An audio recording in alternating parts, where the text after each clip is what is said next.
Hi, നല്ല beef കിട്ടിയിട്ടുണ്ടേ. നമുക്ക് ഇത് സൂപ്പറായിട്ട് കറി വെച്ചാലോ. ഇന്ന് നെയ്ച്ചോറും ബീഫ് കറി കേട്ടോ. കണ്ടാലോ നമുക്കിന്ന്. ഇറച്ചി ഇവിടെ ഞുറുക്കി എടുത്ത് വെച്ചിട്ടുണ്ട്. ഇത് കഴുകി വാരി നമുക്ക് കുക്കറിലിടാം. ബാക്കി മസാലകളെല്ലാം ചേർക്കാം. നമുക്ക് വീട്ടിലോട്ട് പോകാം. ഇറച്ചി കഴുകി വാരി കുക്കറിലിട്ടിട്ടുണ്ട്. ഇതിനാവശ്യമായ സവാള ഇട്ട് കൊടുക്കാം. സവാള ഒന്നും വഴക്കുന്നില്ല കേട്ടോ. ബീഫ് കറിക്ക് ആവശ്യമായ മസാല എടുത്തിട്ടുണ്ട്. പാനിലോട്ട് മല്ലിപ്പൊടി, ബീഫ് മസാല, മീറ്റ് മസാല, മുളക് പൊടി, മഞ്ഞൾപ്പൊടി ഇത് നമുക്ക് ചൂടാക്കിയെടുക്കാം. പച്ച മണം മാറുന്നിടം വരെ ചൂടാക്കിയെടുക്കാം. എണ്ണ ഒഴിക്കണ്ട, ലാസ്റ്റ് അത് കടുക് പൊട്ടിക്കുന്നത് കേട്ടോ. നമുക്കിപ്പം എണ്ണയെല്ലാം ഈ കൊളസ്ട്രോളൊക്കെ അല്ലേ, അതുകൊണ്ട് നമ്മൾ എണ്ണയൊക്കെ കുറേശ്ശെ ഉപയോഗിക്കുന്നത്. സവാള ഇട്ട് കൊടുത്തു. ഇനി നമുക്ക് വെളുത്തുള്ളി ഇട്ട് കൊടുക്കാം. അതിൻ്റെ പുറകെ ഇഞ്ചി ഇട്ട് കൊടുക്കാം. വെളുത്തുള്ളി ഇഞ്ചിയും ഇട്ട് കൊടുത്ത് നമുക്ക് മസാലയും അപ്പോൾ നമ്മൾ ചൂടാക്കി വെച്ചിരിക്കുന്ന മസാല ഇട്ട് കൊടുക്കാം. ആവശ്യമുള്ള മസാല ഓരോരുത്തർക്ക് അറിയാമല്ലോ. ഒരു 1 കിലോ ഇറച്ചി കൊണ്ടുവന്നാൽ അതിന് എന്തോരം മസാലയൊക്കെ വേണമെന്ന് എല്ലാവർക്കും അറിയാമല്ലോ. അപ്പോൾ ഇത് നമുക്ക് നന്നായിട്ട് മസാല ഇട്ട് കൊടുത്തിട്ടുണ്ട്. അതിലോട്ട് ആവശ്യമായ ഉപ്പ്, നമുക്ക് ആവശ്യമായ ഉപ്പിട്ട് കൊടുക്കാം. ഉപ്പ് ആവശ്യത്തിന് മതി കേട്ടോ, ഒരുപാട് ഉപ്പ് വേണ്ട. ഇതെല്ലാം കൂടെ നമുക്ക് കൂട്ടി യോജിപ്പിച്ച് മിക്സാക്കാം.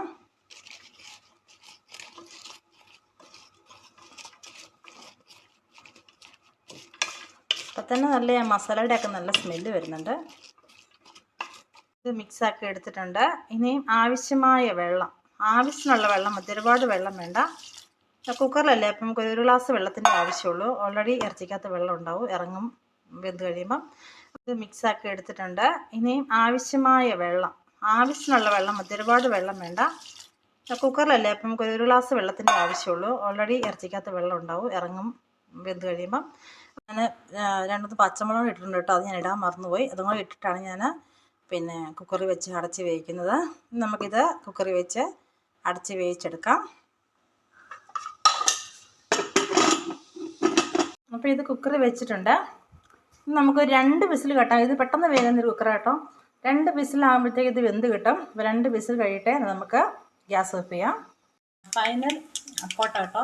കടുക് ഇട്ടിട്ടുണ്ട്, എണ്ണ ഒഴിച്ച് കടുക് ഇട്ടിട്ടുണ്ട്, അതിൻ്റെ ഉലുവ ഇട്ടിട്ടുണ്ട്, പെരിഞ്ചീരകം ഇട്ടിട്ടുണ്ട്. ഇനി അതിൻ്റെ പുറകെ തേങ്ങ തന്നെ ഇട്ട് കൊടുക്കാം. തേങ്ങ ഇട്ട് നമുക്ക് വറുത്തെടുക്കാം. ഇറച്ചി ബീഫ് കറിക്ക് നല്ലതാണ് കേട്ടോ തേങ്ങ ഇങ്ങനെ വറുത്തെടുക്കുന്നത്. പിന്നെ മൂത്ത് വന്നിട്ടുണ്ട്. ഇനി നമുക്ക് ഇട്ട് കൊടുക്കാം. ബീഫ് കറിയോട് ഇട്ട് കൊടുക്കുക കേട്ടോ. ഇതിനകത്ത് ഞാൻ കുരുമുളക് പൊടി, ലാസ്റ്റത്തെ ഇച്ചിരി മല്ലിച്ചപ്പും ഇട്ട് കൊടുത്തിട്ടുണ്ട്. അത് ഞാൻ എടുത്തില്ല വീഡിയോ. അപ്പം നമ്മളുടെ കാണിച്ചു അടുപ്പിച്ചല്ലേ എടുത്തോ. അപ്പം നമ്മളുടെ ബീഫ് കറി ഇവിടെ റെഡി ആയിട്ടുണ്ട്.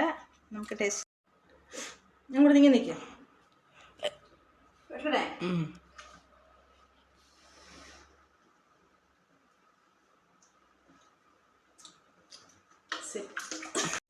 ആവി പറക്കുന്ന ബീഫ് കറി റെഡി ആയിട്ടുണ്ട്. ഗീ റൈസാണ് ഉണ്ടാക്കാൻ പോകുന്നത്. അതിന് ഞാൻ 1 കിലോ അരി ഞാൻ വെള്ളത്തിലിട്ട് കുതിർക്കാനിടുവാണ്. ഗീ റൈസും ബീഫ് കറി ആട്ടോ. നമുക്കിത് വെള്ളമൊഴിച്ച് കുതിർക്കാനിടാം.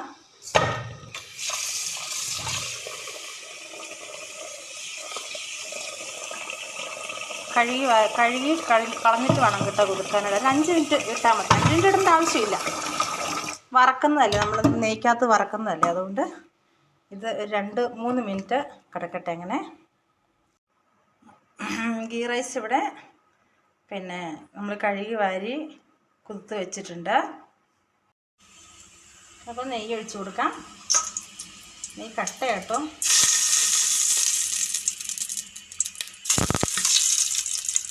നമുക്ക് ഇതിലോട്ട് ഇനിയിപ്പം കഴുകി വാരി വെച്ച അരികൾ ഇട്ട് കൊടുക്കാം. അരി ഇട്ട് കൊടുത്ത് നമുക്ക് നന്നായിട്ട് ഇത് അരി ഫ്രൈ ആക്കിയെടുക്കാം. എന്നിട്ട് നമുക്ക് വെള്ളം ഒഴിച്ചിട്ടാണ് നമ്മൾ ചെയ്യുന്നത്, ചൂടുവെള്ളം ഒഴിച്ചാണ് ചെയ്യുന്നത്.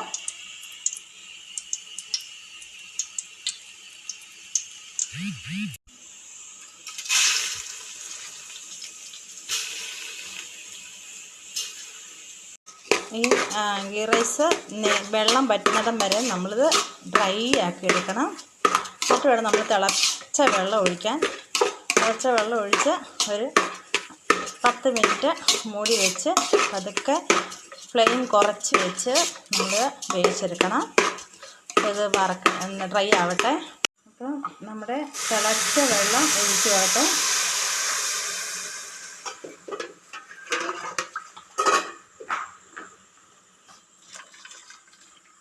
ഒരു കിലോ അരിക്ക് 2 ലിറ്റർ വെള്ളം മതി ആവും. ഇത് നമുക്ക് ഇളക്കി നന്നായിട്ട് തിളച്ച് വരുന്നുണ്ട്. തിളച്ച് ഒന്ന് കുറുകി വരുമ്പോഴാണ് നമ്മളിത് മൂടി വെക്കുന്നത്. ഇതിലോട്ട് നമുക്ക് ശകലം ഉപ്പും കൂടി ഒഴിച്ച് കൊടുക്കാം. ഇപ്പം അരി ഇവിടെ കുറുകി പൊന്തി വന്നിട്ടുണ്ടോ? അരി കാണാൻ പറ്റും. ഇനി നമുക്കിത് മൂടി വെച്ച് വേവിച്ചെടുക്കാം. വെട്ടം കുറവാണ് അവിടെ. അപ്പം നമ്മളുടെ നെയ്ച്ചോറ് ഇവിടെ റെഡി ആയിട്ടുണ്ട്. ഇനി നമുക്ക് ഇതിലോട്ട് ഉള്ളി ഇട്ട് കൊടുക്കാം. അതൊരു ചുമ്മാ ഒരു ടേസ്റ്റിനാണ് കേട്ടോ. ഞാൻ ഇവിടെ ഈ പിള്ളേർക്കൊന്നും ഈ അണ്ടിപ്പരിപ്പും മുന്തിരി ഇഷ്ടമില്ല. അപ്പോൾ അതുകൊണ്ട്, പിന്നെ ഇഷ്ടമില്ലാത്തത് തന്നെയല്ല, കയ്യിലില്ല സാധനം. അതുകൊണ്ട് ഞാൻ ഉള്ളി മാത്രം. പിന്നെ ഗീ റൈസും കൂടി ആണല്ലോ. ഗീ റൈസിന് ഇനിയിപ്പം നെയ്ച്ചോറിൻ്റെ പോലെ വേണ്ടല്ലോ, പിന്നെ നെയ്യ് മാത്രം മതിയല്ലോ. അപ്പം നമ്മളുടെ ഗീ റൈസ് ഇവിടെ റെഡി ആയിട്ടുണ്ട്. അപ്പം ഗീ റൈസും